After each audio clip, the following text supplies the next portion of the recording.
అనుకున్న సమయం కంటే కూడా కొంచెం ఆలస్యమైంది. ఈ కాన్ఫరెన్స్ కాల్స్ మాట్లాడుతూ ఉన్నాం వరుసగా.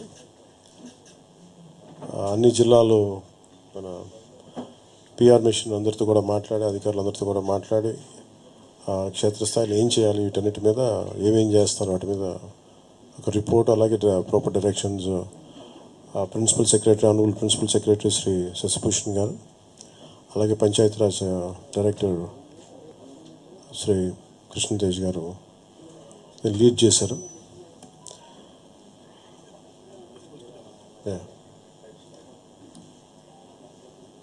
ఇందాక మాట్లాడుతూ ఉంటే ఒక బ్యూటిఫుల్ ఫోటోగ్రాఫ్ వచ్చింది.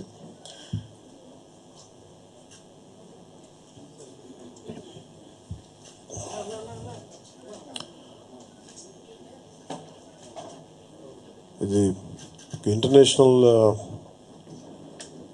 అవార్డు తీసుకునేంత చాలా, అంటే ఒక విపత్తు సమయంలో సహాయం ఎలా ఉందనేది క్యాప్చర్ చేయడానికి మీక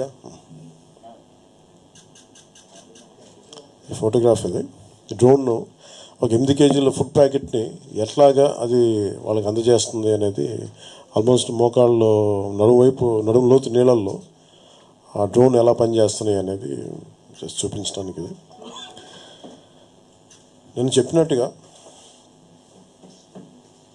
మేము వచ్చి 100 రోజులు కూడా కాలేదు.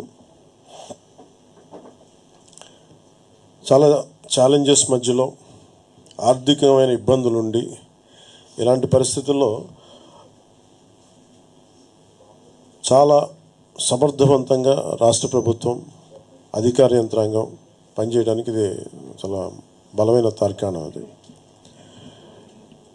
గౌరవ ముఖ్యమంత్రి శ్రీ చంద్రబాబు గారి అనుభవం ఇలాంటి విపత్తు సమయంలో చాలా బలంగా మనకి చూపిస్తూ ఉంది. అలాగే 2014-19లో కూడా ఆయన ముఖ్యమంత్రిగా ఉన్నప్పుడు హుద్హుద్ తుఫాన్ డిజాస్టర్ మేనేజ్మెంట్ కూడా ఎంత బాగా చేశారో తెలిసిందే. ఆ టైంలో కూడా నేను ఒక 50 లక్షల రూపాయలు